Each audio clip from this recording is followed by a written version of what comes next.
नमस्कार, मैं हूं नगमा और आप देख रहे हैं सवाल इंडिया का। यूपी की योगी कैबिनेट का आज दूसरी बार विस्तार हुआ है। 2 कैबिनेट और 4 राज्य मंत्री मिलाकर 6 नए सदस्य मंत्रिमंडल में शामिल हुए हैं। 2 राज्य मंत्रियों को प्रमोशन देकर राज्य मंत्री स्वतंत्र प्रभार बनाया गया है। उत्तर प्रदेश में अगले साल फरवरी में विधानसभा चुनाव हैं। इससे कुछ ही महीने पहले हुआ ये विस्तार कई राजनीतिक संदेश दे रहा है। नया संदेश नए मंत्रियों की जाति में भी देखा जा रहा है। नए मंत्रियों में 1 ब्राह्मण, 3 ओबीसी और 2 दलित वर्ग से हैं।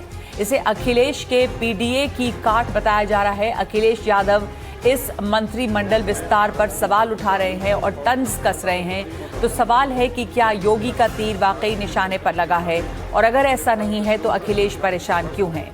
इस पर बातचीत करेंगे, चर्चा करेंगे तमाम दलों के नेताओं से, प्रवक्ताओं से। उससे पहले योगी के नए पुराने मंत्री क्या कह रहे हैं, ये दिखा देते हैं। मैं भूपेंद्र सिंह, मैं मनोज कुमार पांडे, मैं अजीत सिंह पाल, ईश्वर की, मैं डॉक्टर सोमेंद्र तोमर, मैं कृष्णा पासवान, मैं कैलाश सिंह राजपूत, मैं सुरेंद्र दिलेर, मैं हंसराज विश्वकर्मा ईश्वर की शपथ लेता। हमारी सरकार ने जो भी निर्णय लिया वो सर्व समाज के हित में निर्णय लिया है। उत्तर प्रदेश विकसित राज्य बनेगा, इस संकल्प के साथ हम जुटे हैं। पीडीए उनके पास है नहीं, उनका पीडीए फर्जी है। और यहाँ का यहाँ असली। बीजेपी कहेगी कि पंचायती राज छोड़ दीजिए तो छोड़ दो। कोई विभाग तो देंगे। मैं उत्तर प्रदेश के यशस्वी मुख्यमंत्री जी को बहुत बहुत बधाई देती हूँ। मुख्यमंत्री जी का हम लोग आशीर्वाद दिए। उन्होंने कहा कि भाई ठीक है, आप सब लोगों को सरकार में भी काम करने की जरूरत है। उत्तर प्रदेश की बेहतरी के लिए, विकास के लिए काम करें। कि जो जिम्मेदारी पार्टी ने और सरकार ने हमें दी है उसका पूरा हम लोग पालन करेंगे। जो जिम्मेदारी मुझे भारतीय जनता पार्टी की सरकार ने दी है, मोदी जी ने, योगी जी ने दी है, उसको अच्छे से निर्वहन करने का पूरा प्रयास है।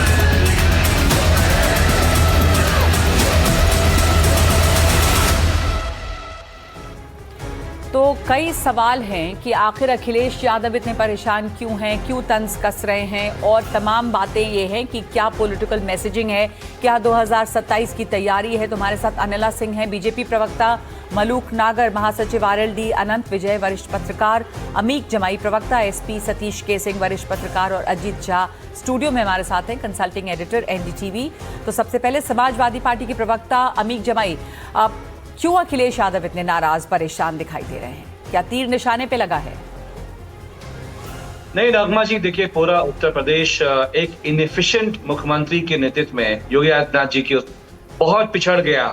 आपने कल देखा है कि पूरे उत्तर प्रदेश के अखबार, चाहे वो सरकार के द्वारा स्पॉन्सर्ड हो या कोई भी अखबार, पूरे देश में सबसे लॉ एंड ऑर्डर का जो सिचुएशन है, चाहे वो रेप हो, चाहे अपहरण हो, पूरे प्रदेश में ये अड्डा बन चुका है।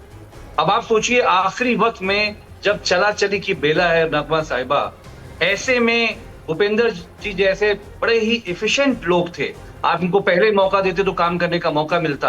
अब भूपेंद्र जी भी 6 महीने में क्या काम करेंगे, जब सरकार के जाने की पूरा कारपेट जो है वो इकट्ठा हो रहा है नगमा जी। तो सीधी सी बात है कि सरकार बहुत ही बुरे स्थिति में है। और मनोज पांडे जैसे लोग, आप जानती हैं नगमा जी, वो पहले किसी जमाने में नेताजी और अखिलेश जी के बगल में बैठते थे। आज आप उनकी शपथ में देखिए वो कहाँ खड़े थे। पूरे प्रदेश में ब्राह्मण समाज जो है इतना ज्यादा परेशान है कि समझिए जैसे वो कहीं मणिपुर में रह रहा है। तो आपने कहा कि ये चला चले की बेला है और इसलिए वक्त बिताने के लिए कुछ ना कुछ करना है, बल्कि अखिलेश यादव का ये ट्वीट भी आया कि समय बिताने के लिए कुछ करना है। अनिला जी, ये आखिरी वक्त है और इसमें अब ये एक फॉर्मेलिटी, मंत्रिमंडल विस्तार, एक टाइम पास है जैसा समाजवादी पार्टी कह रही है। मेरी सभी को राम राम।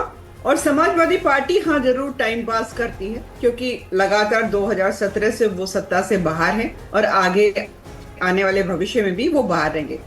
तो टाइम पास का काम वो करते हैं, अंताक्षरी खेलने का काम वो करते हैं। चुनाव के ठीक पहले इस बदलाव की क्या जरूरत थी अनिला जी? कुछ ही महीने बचे हैं जी। क्या जरूरत है और क्या जरूरत नहीं है, ये तो तय हमारी सरकार करेगी ना। बिल्कुल बिल्कुल। और आपसे पूछ रही हूं वाला है जी, नहीं, मैंने वही कहा ना, अगर सरकार को जरूरत लगती है कि नहीं 60 जो मैक्सिमम कैपेसिटी है, अगर 6 हम अभी मंत्री और बना सकते हैं तो हम बिल्कुल बनाएंगे। हमारे पास अगर एक दिन का भी समय होगा नगमा जी, हम उसमें भी मंत्री को नया मंत्री बना के तब भी हम काम करेंगे। ये भारतीय जनता पार्टी का चरित्र है। यहाँ पर हम ये नहीं खोजते कि इससे हमें मुनाफा हो रहा है कि नहीं हो रहा, हम ये खोजते हैं कि जो हम कर रहे हैं इससे प्रदेश का मुनाफा हो रहा है कि नहीं हो रहा। तो प्रदेश का मुनाफा हो रहा है, ये आखिरी अगर हम ये माने कि ये चुनाव के पहले के कुछ महीने हैं और दोबारा योगी जी अगर चुन के नहीं आ रहे हैं, तो सरकार को ये लग रहा है अब जरूरत कि जरूरी है इन लोगों को शामिल करना। मलूक नागर जी, सरकार को लगता है, सरकार ने मंत्रिमंडल विस्तार किया है, इसके राजनीतिक संदेश क्या है?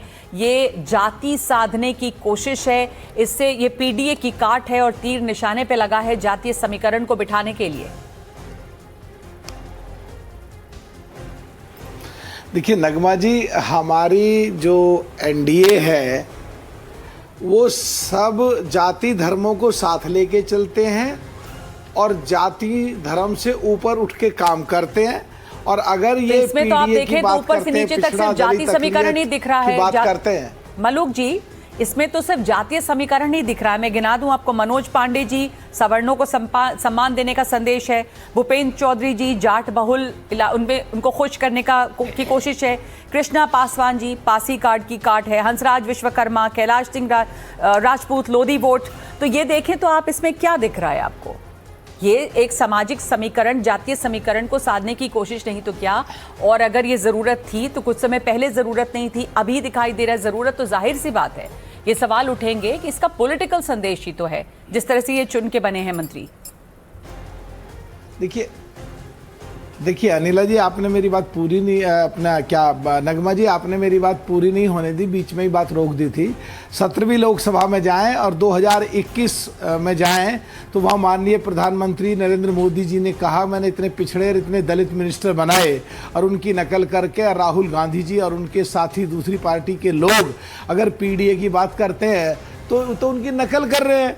अगर जाएं 1947 के बाद और 1952 पहले चुनाव के बाद, तो पिछड़ों के दलितों के कितने डीओपीटी स्टैंडिंग कमेटी में मैं रहा, वहाँ पर सारे आंकड़े खाली पड़े रहते थे। तो उनकी नकल अगर ये कर रहे हैं तो इस देश में पहली बार ऐसा हुआ है, पिछड़ा प्राइम मिनिस्टर और दलित आदिवासी राष्ट्रपति और उपराष्ट्रपति पिछड़ा। और आज जो आपने एक जाति छोड़ दी सोमेंद्र तोमर, वो गुजर से जाति से पश्चिम उत्तर प्रदेश में पूरा जाट गुजर सारे पिछड़ों को भी साथ लिया है, दलितों को भी साथ लिया है, पूरे यूपी स्तर पर पंडितों को भी साथ लिया है। तो सारी जाति धर्मों के लोगों को समावेश किया है।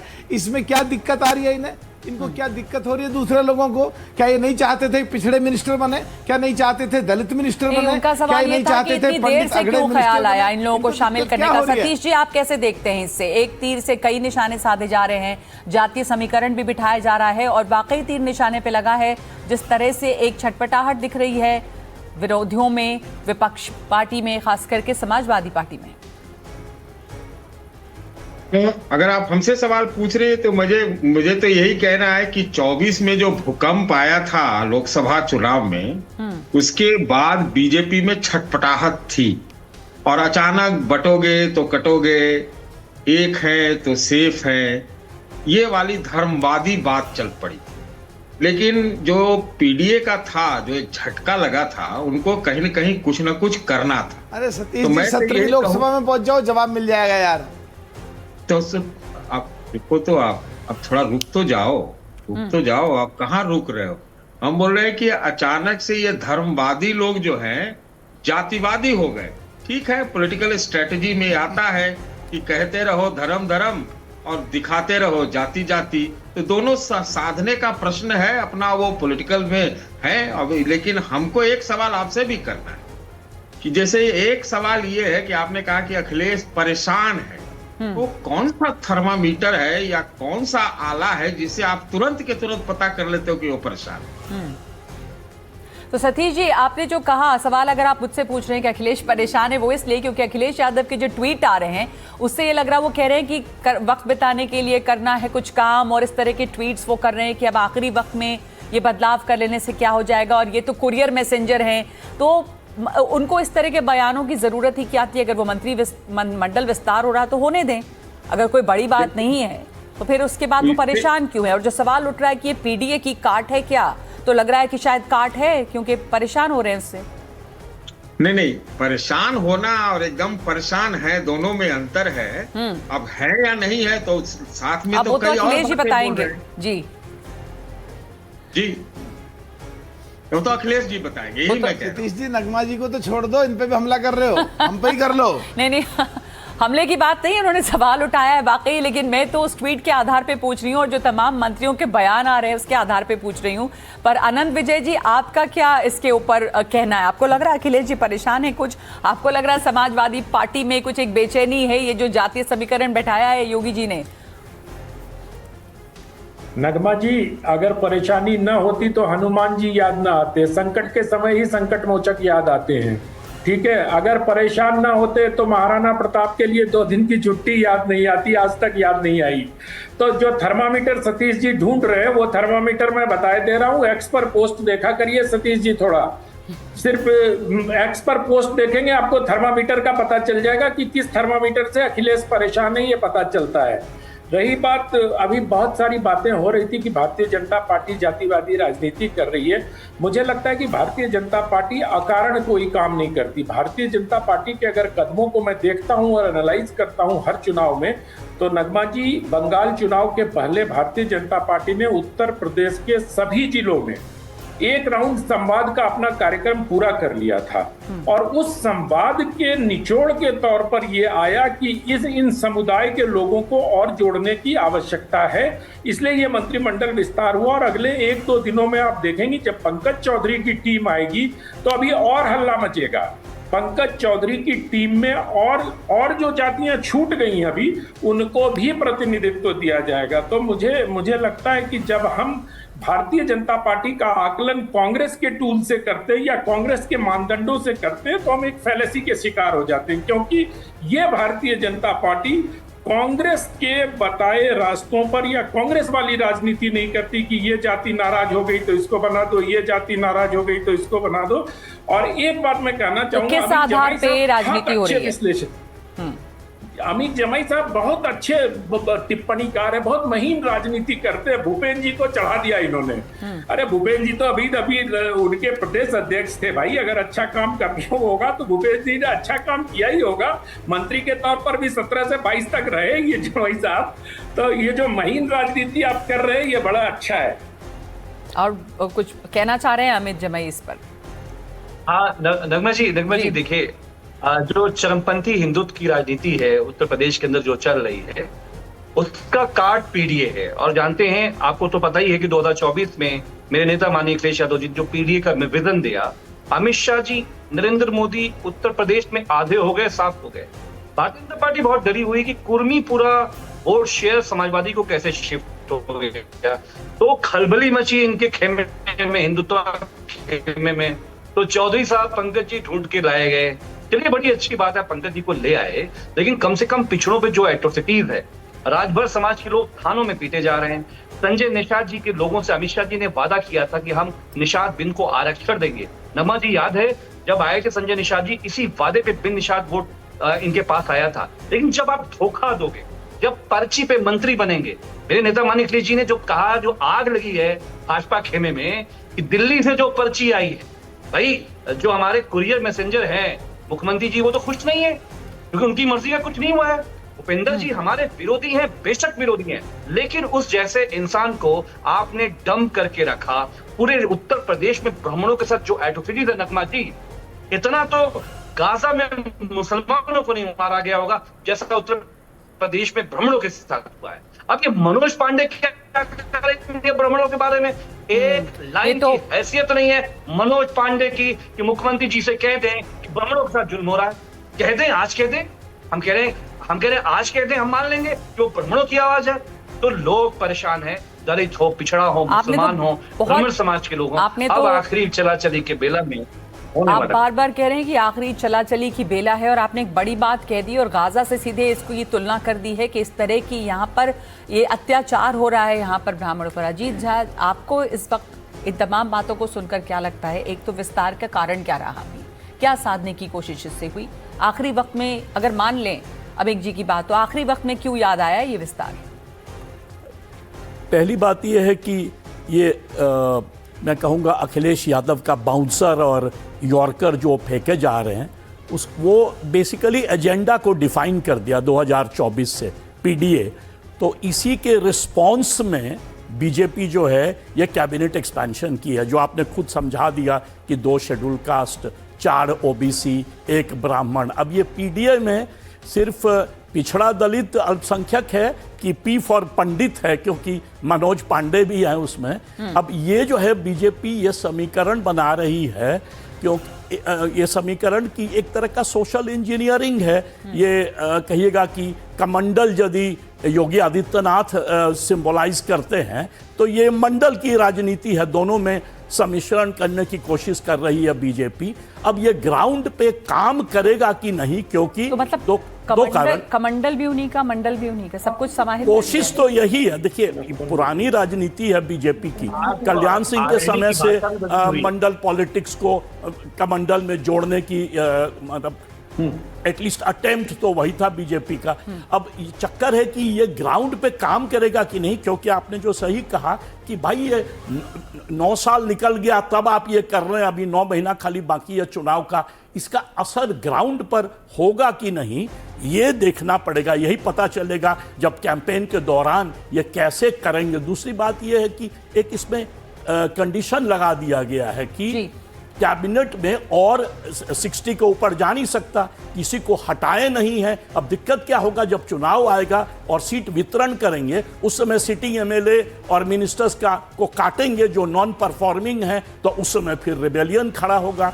तो एक तरह से मैं कहूंगा कि हाँ, मतलब ये अखिलेश जो है वैसे तो आइसोलेटेड है टू सम एक्सटेंट, 2 चुनाव हार चुके हैं, उधर ममता भी हारी है, बट साथ ही साथ एजेंडा को डिफाइन किए हुए हैं और ऑफेंसिव में खेल। तो अनिला जी, आप एजेंडा को डिफाइन जो है वो अखिलेश यादव कर रहे हैं अनिला जी, और आप लोग एक तरह से रिस्पॉन्स कर रही हैं उसका। बीजेपी जो है वो उस पर एक प्रतिक्रिया दे रही है।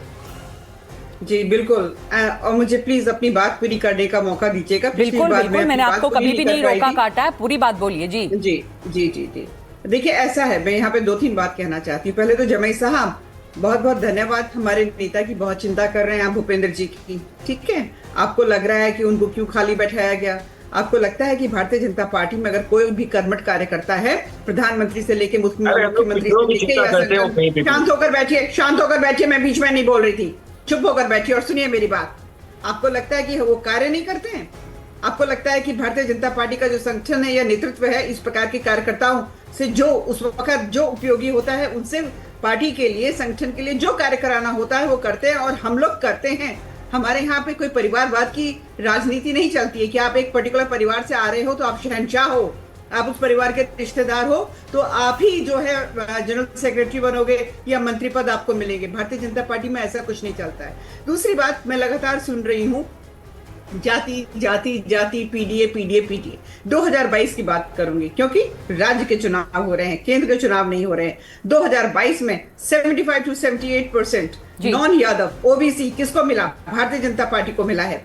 65 to 68% नॉन जाटव दलित किसको मिला है? भारतीय जनता पार्टी को मिला। हमसे डरकर इन लोगों को पीडीए लेकर आए, और फाइनली बार बार ये कहा जा रहा है ना, जाति ये पाल है, ये जाट है, ये कुर्मी है, ये ब्राह्मण है, ये सारे के सारे सनातनी हिंदू, और हिंदू जो है अपनी, एक सेकंड में, फाइनली जाति अपनी कहाँ? क्या हम सऊदी अरब के रेगिस्तान में अपनी जातियों को दबाकर चले हैं? हिंदू धर्म आते हैं, हिंदुओं में जाति होती है, पर हम सनातन हिंदू हैं, अखिलेश यादव की तरह हलाल हिंदू नहीं है, हम सनातनी हिंदू हैं। चाहे जाति कोई हो, हम सनातन के साथ खड़े हुए हैं मजबूती से, हलाल हिंदू नहीं है। कान खोलकर सुन लीजिए। ये क्या बात कर रही हैं आप अनिला सिंह जी, और किस तरह की भाषा बोल रही हैं आप? हम डरते नहीं हैं। ये हलाल हराम क्या होता है? हलाल का मतलब आप नहीं जानते साहब? पांच वक्त की आप नमाज अदा करते होंगे। आपको किसको सर्टिफिकेट दे दिया है कि आप? लिपस्टिक का मतलब पता है, हलाल मैगी का मतलब पता है, हलाल सीमेंट का मतलब पता है, हलाल मीट का मतलब पता है, हलाल हिंदू का मतलब नहीं पता। जाके अखिलेश यादव से मिल लीजिए, हलाल हिंदू नहीं, हलाल मुर्गा या हलाल मटन जो आपके भाजपा के नेता पश्चिम बंगाल में खा रहे थे। हलाल लिपस्टिक, हलाल सीमेंट सब कुछ चलता है साहब, और अब तो हलाल हिंदू नहीं चलता है। हलाल हिंदू पर आपके लिए चिंता का विषय है, आपके लिए चिंता का विषय है। आजकल आपके अच्छा, नेता जो है ना महिला आपको वुमेन कमीशन का मेंबर कब बनाएंगे भारतीय जनता पार्टी वाले? आप लोग अपना प्लेकार्ड लेकर घूमते हैं ना विक्टिम कार्ड भाजपा वाले मेंबर वुमेन कमीशन कब बनाएंगे आपको? मेरी तो सुनवाई नहीं हो रही है। ये सारा जो अनिला जी, आपसे पूछा जा रहा है कुछ है और जो चुनाव के नतीजे आते हैं उससे सिद्ध भी हो जाता है। हम सब सनातनी हिंदू हैं और जिन लोगों ने आज शपथ ली है वो सब सनातनी हिंदू। नगमा जी एक सवाल, नगमा जी एक सवाल, जी जी पूछिए। अनिला जी, वुमेन कमीशन की मेंबर कब बनोगी ये बताओ। मेरी चिंता छोड़ दीजिए, मुझे मालूम है कि मुझे राजनीति में क्या करना है क्या नहीं करना है, मुझे कहां जाना है, कितना जाना है, कैसे करना है मुझे पता है। और मेरी भावना का सम्मान मेरी पार्टी करती है और अच्छी तरीके से करती है और इसीलिए मैंने कोई पार्टी बदली नहीं है। मैं भारतीय जनता पार्टी में 9 साल हो गए, मैं अदला बदली नहीं करती क्या हो गया? मैं सनातनी हिंदू हूँ। 9 साल मजदूरी क्यों हो गए? मजदूरी को 9 साल हो अपने यहाँ चिंता कर लीजिए। जब विमेन रिजर्वेशन में आप लोगों का चरित्र सामने आ गया था 16-17 अप्रैल में, जो आप लोगों का चरित्र सामने आ गया। अनिला जी, आपसे सवाल क्या पूछा गया कि इस समय मंत्रिमंडल विस्तार जो वो क्या बात कहाँ हलाल हिंदू हलाल मुसलमान और ये करने लगे, ये कौन सा कि क्या लॉजिक क्या तर्क है? किसने सर्टिफिकेट दे दिया है आपको कि आप सनातनी हिंदू हैं, बेहतर हिंदू हैं और अखिलेश यादव नहीं है? क्या यही बहस का मुद्दा है? यहाँ पर एक पॉलिटिकल चर्चा हो रही है कि इस समय मंत्रिमंडल विस्तार जो है वो उसका क्या कारण है, उससे क्या साधा जा रहा है और अभी क्यों करने की जरूरत पड़ी है? तो आप उन बातों का जवाब दीजिए। नहीं, मैं उसका भी जवाब मैंने दे दिया। आपने दिया, मैं इसका भी जवाब दूंगी जब आप कहोगे कि भैया जाट आ गए, पासवान आ गए। तो फिर तो यहाँ तो यूपी की राजनीति ऐसे ही चलती है। आपने कहा कि अब सऊदी अरब के रेगिस्तान में नहीं रह रहे हैं, हिंदुओं में जातियां हैं, इसलिए आप जाति की बात कर रही हैं। जाति जो है यहाँ की वास्तविकता है सतीश के सिंह। सभी चुनावी राजनीति में इस तरह के समीकरण होते हैं। तो अनिला सिंह का ये कहना कि हम सऊदी अरब के रेगिस्तान में नहीं हैं और यहाँ पर जाति वो मान रही है कि जाति, फिर आप क्यों इनकार कर रही हैं? आप क्या सतीश के सिंह इससे कहेंगे? क्या जातियों के आधार पर यह मंत्रिमंडल विस्तार नहीं हुआ है? 100% उसी का आधार है। मेरा तो यही सवाल है कि भारतीय जनता पार्टी कब धर्मवादी रहती है, कब जातिवादी रहती है, और जहां तक परिवारवादी का हो है तो वो तो परिवारवाद में तो अब परिणय सूत्र में बंध गई है। आप जान लीजिए, ये लोग बड़ा हल्ला करते थे परिवार परिवार परिवारवाद। देखिए बंगाल से लेकर के क्या क्या कहते हैं बिहार तक, आपको खाली परिवार परिवार परिवार दिखेगा। तो इनके जो दोहरे मापदंड हैं, आप पॉलिटिकल स्ट्रेटजी में कह सकते हैं। अब तो ये मछलीवादी भी हो गए, बंगाल में जाते जाते ये मछलीवादी भी हो गए। हो सकता है यूपी आते आते शाकाहारी हो जाए। तो इनका कुछ अता पता है नहीं। आनंद जी, मैं इनका उत्तर बहुत अच्छे से दे सकती हूँ, पर चलिए हाँ बिल्कुल बिल्कुल आप उत्तर दीजिएगा। आनंद जी, आपकी टिप्पणी इस पर। आपकी आवाज नहीं आ रही, म्यूट पे हैं आप। इतने डेफिनेटिव होके सतीश जी बोलते हैं किसी बात को कि लगता है सत्य ही होगा, लेकिन सत्य से थोड़ा सा दूर और अर्धसत्य के कोष्ठक में हम उसको रख सकते हैं। क्योंकि इन्होंने कहा कि जाति 100% जाति। सतीश जी को मैं याद दिलाता हूं कि तिरवा के विधायक है ना राजपूत साहब, जो आज मंत्री बने, 2007 में समाजवादी पार्टी में थे, फिर भारतीय जनता पार्टी में आए और 2014 के चुनाव में सतीश जी इसी तिरवा क्षेत्र में डिंपल यादव 14,000 वोटों से पिछड़ गई थी और उसके बाद वहां से सुब्रत पाठक 11,000 वोट से जीते थे। तो कुछ तो मेधा का सम्मान भी कर लीजिए। एकदम आंख मूंद के कि वो जाति हैं इसलिए उनकी मेधा का आप अपमान न करिए। और इसी मेधा का बीजेपी सम्मान कर रही है, इसको मान ले। नगमा जी थोड़ा संरक्षण दीजिए और सतीश जी से अनुरोध करिए कि बीच में ना बोलें, क्योंकि क्रम टूट जाता है तो फिर वो सोच बाधित हो जाती है। मैं सिर्फ इतना कह रहा हूं सतीश जी कि आप डेफिनेटिव मत होइए, थोड़ा 1-2% तो छोड़ दीजिए कम से कम, कि हो सकता है ऐसा हो, लेकिन आप एकदम 100% जाति के आधार पर हुआ। अब मैं कह दूं कि 100% जाति के आधार पर नहीं हुआ। अनंत जी, किस आधार पे हुआ है? कि जिस प्रकार से पाल समुदाय में या जिस प्रकार से ब्राह्मणों की आबादी है, क्या ब्राह्मणों को आबादी के हिसाब से प्रतिनिधित्व मिला है? क्या पासियों की जो आबादी है, पासियों की आबादी के हिसाब से उनको प्रतिनिधित्व मिला है? नहीं मिला है। तो भारतीय जनता पार्टी एक ऐसा रसायन तैयार करती है नगमा जी, जिसमें धर्म भी होता है, जाति भी होती है और सामाजिक सुरक्षा भी होती है। ये तीनों के रसायन से हमें एक पॉलिटिक्स देखने को मिलेगा उत्तर प्रदेश में, जिसमें सामाजिक सुरक्षा होगी, जाति होगी और हिंदुत्व सबसे सामने होगा। तो फिर किसी भी जगह पर कोई भी गुंजाइश नहीं छोड़ी है योगी जी ने और एकदम अचूक निशाना साधा है, ये मान ले। और मैं एक सवाल आप सबसे पूछना चाहूंगी, आपने अभी कहा कि 100% कैसे कह रहे हैं सतीश जी की जाति के आधार पे हुआ है। मैं आपसे पूछ रही हूँ नगमा जी। हाँ जी जी बिल्कुल, मैं आपके पास भी आ रही हूँ मलूक नागर, लेकिन एक सवाल ये कि फिर इस समय इस मंत्रिमंडल विस्तार का औचित्य क्या है, आपकी क्या पॉलिटिकल एनालिसिस है लेकर, मलूक जी? देखिए नगमा जी, मुझे पहले इनकी बात का जवाब देना। अमीश जी बहुत ही अच्छे इंसान हैं व्यक्तिगत तौर पे। उन्होंने कहा कि वुमेन कमीशन की मेंबर कब बन रही हैं। 147 करोड़ की आधी जनता, महिलाएं 73.5 करोड़, और इनकी साथी पार्टी सो कॉल्ड इंडिया गठबंधन की सबसे बड़ी कांग्रेस, उसमें दो लेडीज, दोनों MP, सोनिया जी और प्रियंका जी। और मोदी जी ने अपने अनिला जी जैसी लेडीज के लिए 273 सांसद बनाने का रास्ता खोला है। वुमेन कमीशन की सदस्य की बात तो छोड़ो, और जहां तक बात है जाति धर्म की, प्रधानमंत्री कह चुके हैं सब समाज, सबका साथ सबका विकास। और उधर RSS के मुखिया मोहन भागवत जी कह चुके हैं इस देश में बगैर इस्लाम धर्म के लोगों को भी ये देश पूरा नहीं हो सकता। तो फिर बात क्या रह जाती है? अगर आज अगड़े बना देते तो मुद्दा ये होता पिछड़े रह गए, दलित रह गए, नाराज हो गए, तो ये PDA की नकल कर दी, PDA कर दिए। फिर तो नागर साहब फिर तो अनिला जी को ये हलाल हिंदू वाली बात नहीं बोलनी चाहिए थी, जबकि बीजेपी, आप प्रधानमंत्री की बात कर रहे हैं, RSS की बात कर रहे हैं, आपने मुसलमानों की बात की, आपने सब लोगों को साथ लेने की बात की, लेकिन अनिला जी तो अब कहां पहुंच गई आप सबने सुना। नागर जी हलाल का मतलब मुझे समझा दीजिए, हलाल का मतलब क्या होता है? नहीं, आपने किस मकसद से कहा कि वो हलाल हिंदू हैं? आपने तिरस्कार की भावना से कहा इस चीज? जब हलाल सीमेंट, हलाल लिपस्टिक, हाँ, हलाल तो फिर आप क्यों धर्मा रही हैं जब यहाँ पे RSS और प्रधानमंत्री इस बात को नहीं कर रहे हैं? चिकन होता है तो हलाल का मतलब क्या होता है?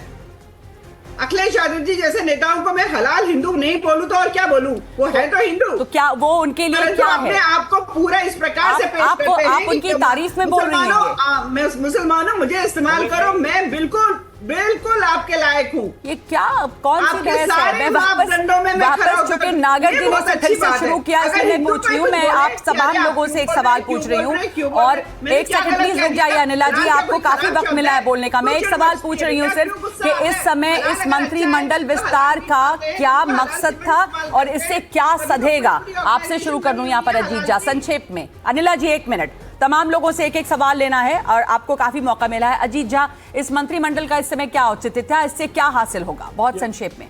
बेसिकली PDA का काट है, पहली बात। और दूसरी बात, यदि नहीं है तो पंचायत चुनाव क्यों नहीं कराया जा रहा है? बात कर रहे हैं कि पंचायत चुनाव को असेंबली चुनाव के बाद करेंगे, क्यों डिले कर रहे हैं? क्योंकि डर है कि जैसे ही पंचायत चुनाव होगा दोबारा जो है जाति की राजनीति फिर बाहर निकलेगी, और ये बीजेपी चाह रहा है कि दोनों का मंडल और मंडल मिला के किसी तरह। अनंत विजय, आप मानते हैं ये, इससे अग्री करते हैं या आपका कुछ और आकलन है इस पर?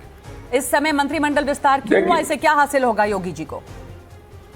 देखिए, एक तो पहली बात नगमा जी, ये समझने की आवश्यकता है कि पंचायत चुनाव दलगत आधार पर नहीं होते हैं, इसलिए उससे किसी का डरना या न डरना ये अलग बात है। अभी जो मंत्रिमंडल विस्तार हुआ ये बहुत समय से प्रतीक्षित था, और निश्चित तौर पर मैं मानता हूं कि चुनाव के मद्देनजर ये मंत्रिमंडल विस्तार किया गया है, और चुनाव को ध्यान में रखते ही संगठन का भी विस्तार किया जाएगा।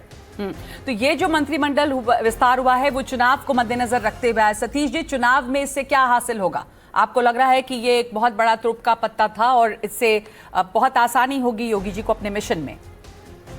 देखिए, अब सबसे पहले तो सवाल ये है कि ये योगी जी का लखनऊ का विस्तार है या दिल्ली वालों ने विस्तार किया है, मुझे नहीं पता। बस अगर मिला के हुआ तो नहीं कह सकते, हो भी सकता है। अखिलेश जी ने तो ये कही दिया है कि ये कुरियर मैसेंजर है और कहीं और से आया। मेरा एक सवाल है, लेकिन बहुत वाजिब सवाल करना चाहता हूं, मैं लीक से हट रहा हूं। अनिला सवाल अपने ही बोलेंगे, वाजिब भी अपने ही तय कर देंगे। अरे सुने ना, नीला सिंह जो भाषण दे रही हैं उनसे एक सवाल का जवाब ले लीजिए कि मध्य प्रदेश के एक मंत्री ने कर्नल सोफिया कुरैशी को, जो देश की रक्षा में लगी हुई है, उसको क्या कहा था। उसके बाद ये जो बोले हम सब बात मान ले। मैं दे देती हूँ उत्तर, मौका देंगे नगमा जी। मैं बिल्कुल बोलिए बोलिए बोलिए, जवाब दीजिए अनिला जी। मैं ये कहती हूँ कि कोई भी व्यक्ति, कोई भी नेता किसी भी राजनीतिक दल से आ रहा हो, सुन लीजिए कान खोल के सतीश जी, फिर मत कहिएगा अनिला सिंह जी से एक सवाल पूछता हूं वो उत्तर दे दे, जो हाथ घुमा के आपने कहा है। कोई भी व्यक्ति किसी भी क्षेत्र, किसी भी राजनीतिक दल से आ रहा है, महिलाओं के ऊपर, वो किसी भी क्षेत्र की महिला हो, अगर गलत टिप्पणी हो रही है तो बिल्कुल नहीं करनी चाहिए उस प्रकार की टिप्पणी, क्योंकि महिला में जो शक्ति है, शक्ति का हम सम्मान करते हैं। कोई भी व्यक्ति हो, मेरी पार्टी, मेरा नेतृत्व हमेशा ये कहता है महिला को सम्मान अपने पार्टी वालों से कह के कुछ कार्रवाई तो करवा दीजिए। अपनी पार्टी आपने मुझसे कहा उत्तर दो, मैंने उत्तर दे दिया। अब तो डिमांड एक के बाद आपकी डिमांड बढ़ती चली आ रही। कमाल हो गया साहब, बोलने के लिए कुछ कार्रवाई तो कराइए। मैं बीजेपी से आ रही हूँ, उत्तर दे दिया। अरे कहीं तो सेटिस्फाई होइए, एक के बाद मैं आपसे। आप क्या बोल रही हैं? कार्रवाई कुछ होती नहीं है। आपको नहीं समझ में आएगा मैं क्या बोल रही हूँ, क्योंकि बीजेपी की प्रवक्ता होकर मैं कह रही हूँ, मेरा नेतृत्व कहता है महिला का सम्मान करो, महिलाओं को सशक्त करो। और मैं ये कह रही हूँ कि कोई भी व्यक्ति, कोई भी नेता किसी भी राजनीतिक दल से आ रहा है, महिलाओं के ऊपर गलत टिप्पणी नहीं होनी चाहिए। आपको समझ में नहीं आ रहा? आप तो ये कह रहे थे ना उत्तर दीजिए, मैंने दे दिया उत्तर। चलिए सतीश जी, आप संतुष्ट हैं इस उत्तर से? महिलाओं पर टिप्पणी नहीं होनी चाहिए, लेकिन जिन महिला के ऊपर टिप्पणी हुई वो धर्म के आधार पे हुई थी और उसके बाद कोई कार्रवाई नहीं हुई। नगमा जी, सतीश जी को संतुष्ट मैं करूंगा। बोलिए भाई, आप भी बोलिए। हाँ जी, मैं नगमा जी एक बात कह रहा हूं। अभी हमारे जो जमई साहब हैं, सपा के प्रवक्ता, उन्होंने ये कहा भूपेंद्र यादव जी खाली बैठे थे। चलिए मान लिया खाली बैठे थे, उनको मिनिस्टर बना दिया, तो तुम्हें मिनिस्टर बनाने में भी दिक्कत है? हाँ। अमीश जी को रोको जरा प्लीज। अमीश जी, अगर उनको हमने मिनिस्टर बना दिया और वो काम पे लगा दिए तो तुम्हें दिक्कत, ना बनाते खाली बैठे तो तुम्हें दिक्कत, पिछड़ों को ना बनाते तो तुम्हें दिक्कत, पिछड़े बना दिए तो तुम्हें दिक्कत। अरे सतीश जी, आप भी कहाँ, हमारी महिला, आज तो मदर डे है, कहाँ बहस कर रहे हो यार? आपको कांग्रेस राज्यसभा भेज रही है तो वैसे ही बन जाओ। हमारी महिलाओं के साथ इस तरह का बहसबाजी मत करो कम से कम। सतीश जी आप प्लीज। कर्नल सोफिया कुरैशी को मदर नहीं मानती है, वो तो मदर ऑफ दी कंट्री है। अनिला जी, मैं 20 सेकंड दे दीजिए मुझे। हाँ बोलिए। देखिए, अनिला जी ने पिछड़े समाज के, देश के सबसे बड़े समाजवादी नेता युवा को, माननीय अखिलेश जी को कहा हलाल हराम। ये तो इनकी भाषा है भारतीय जनता पार्टी। हराम नहीं कहा, झूठ बोल रहे हैं आप, झूठ बोल रहे हैं। मैंने हराम हिंदू बोला है, हराम शब्द का इस्तेमाल नहीं किया है। अमित भाई गलत बात है एकदम, आप झूठ बोलते हैं। अमीश भाई गलत बात है, गलत बात है। क्या है हलाल हिंदू होता क्या है? कितने कमजोर डरे हुए व्यक्ति हैं आप। हलाल हिंदू कह रहे हो और आप हराम इस्तेमाल कर रहे हैं। ये जो अनिला जी, जवाब तो सुन लीजिए। अमित जी, ये जो हलाल हिंदू शब्द है, इसकी ओरिजिन क्या है, क्यों है ये? क्या अपमान के लिए इस्तेमाल किया जा रहा है? क्या शब्द है ये, कहाँ से निकला? मैंने कहा पिछड़े, दलित, मुसलमान, हजारों साल से अनिला जी की विचारधारा की सोच से हम तिरस्कृत होते रहे। इसी के खिलाफ तो हमारी लड़ाई है, तभी तो पीडीए बना है। आप बताइए माननीय अखिलेश यादव जी, जिस मंदिर में जाते हैं, अनिला जी की सोच विचारधारा के लोग गंगा जल से मंदिर धुलवाते हैं। इनका जातिवादी मुख्यमंत्री निवास को गंगा जल से धुलवाता है। ऐसी संकीर्ण सोच विचारधारा के लोग, भूपेंद्र जी का मैंने नाम लिया, अरे 2 साल पहले बना दिए होते तो कम से कम पश्चिम में जो गन्ना का हजारों करोड़ का बकाया है वही दे क्या होता, किसान खुश हो जाते, पिछड़ा समाज खुश हो जाता, गुजर जाट किसान खुश हो जाते। हमारे किसान दुखी है आपसे। अनिला जी पश्चिम में रहते हो, मलूक भाई भी हमारे रहते हैं। किसी सरकार में गन्ने का पेमेंट इस तरह नहीं हुआ जितना इस सरकार में पेमेंट हुआ है। बिल्कुल भाई साहब गलत बात कर रहे हैं प्लीज। आप तो बहुत सहनशील, बड़े समझदार, बड़े जिम्मेदार लोग हैं। बकाया हजारों करोड़ का बकाया क्यों है मलूक भाई, ये तो बताओ। अरे अगर आंकड़े निकाले पिछली सारी सरकारों के तो सबसे ज्यादा पेमेंट इस सरकार में हुआ है। अमित साहब, आप तो पढ़े लिखे बहुत इंटेलिजेंट आदमी है, आपको इस तरह बात नहीं करनी चाहिए। बगैर आंकड़ों के और गुमराह करने के लिए लोगों को इस तरह की कोई बात नहीं बोलनी चाहिए।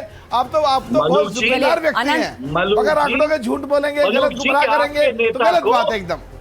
मलूक जी सुन लीजिए। नेता को अखिलेश जी ने सांसद बनाया, कुछ काम तो करते, किसानों की बात तो करते, MSP की बात कहने के लिए कि आप लोग नगमा जी मुझे बुलवाओ। जी बोलिए नगमा जी मुझे बुलवाओ। नगमा जी आप तो बोल ही रहे हैं सर, आपको कौन रोक रहा है? बोलिए। देखिए जो अमीश साहब ने कहा कि इनके नेता ने हमारे नेता को सांसद बनवाया, ये भी बात सही है, और इनके सहयोग से मैं भी सांसद बना था, ये भी बात सही है। पर हमारे सहयोग से इनके कितने MLA जीते ये भी बताएं। ये गुमराह क्यों करते हैं, झूठ क्यों बोलते हैं? चौधरी चरण सिंह जी का आशीर्वाद लेके माननीय मुलायम सिंह जी ने राजनीति की शुरुआत करी, ये भी बताएं। और अखिलेश जी कितना अजीत सिंह को, जैन जी को मानते हैं ये भी बताएं। उनका कितना एहसान मानते हैं ये भी बताएं। किसानों के मसीहा थे चौधरी चरण जी, RSS के गुलाम नहीं थे चौधरी चरण सिंह जी आपके नेता की तरह। गुलामी छोड़ो, इतिहास याद रखो, साथ दो किसानों का।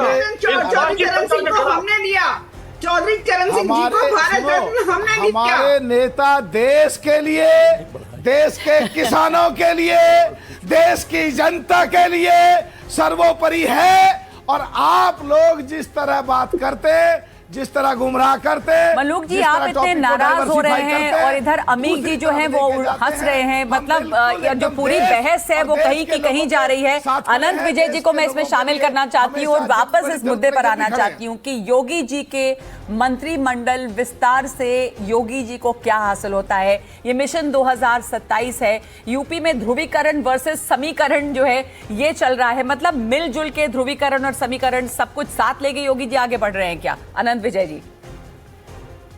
देखिए, योगी जी को क्या हासिल होता है नगमा जी ये मुझे नहीं पता, लेकिन बीजेपी को हासिल होगा ऐसा मुझे लगता है, क्योंकि बीजेपी जिस तैयारी से उत्तर प्रदेश में चुनाव लड़ने का आगामी चुनाव की तैयारी कर रही है, वो सिर्फ एक्स पर पोस्ट डाल के और बाहर नहीं चली जा रही है। उसकी जमीनी, मैंने जैसे आपको बताया कि एक राउंड पूरा काम हो चुका है उनके ग्राउंड का।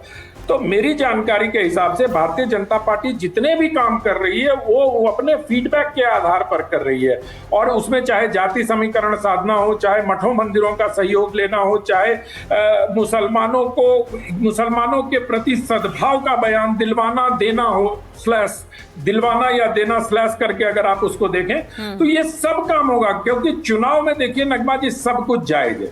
चुनाव में साम दाम दंड भेद, अगर चुनाव के पहले सब कुछ होता, और हमने हर चुनाव में भारत में देखा है, और ये सारी पार्टियां करती हैं। अभी RSS की बात कर रहे थे अमित चौधरी साहब, मैं उनको याद नहीं दिलाना चाहता हूं कि इनके पार्टी के भारतीय जनता पार्टी से क्या संबंध रहे। 2019 में नेताजी ने संसद में कहा था कि मैं चाहता हूं कि नरेंद्र मोदी जी फिर प्रधानमंत्री बने।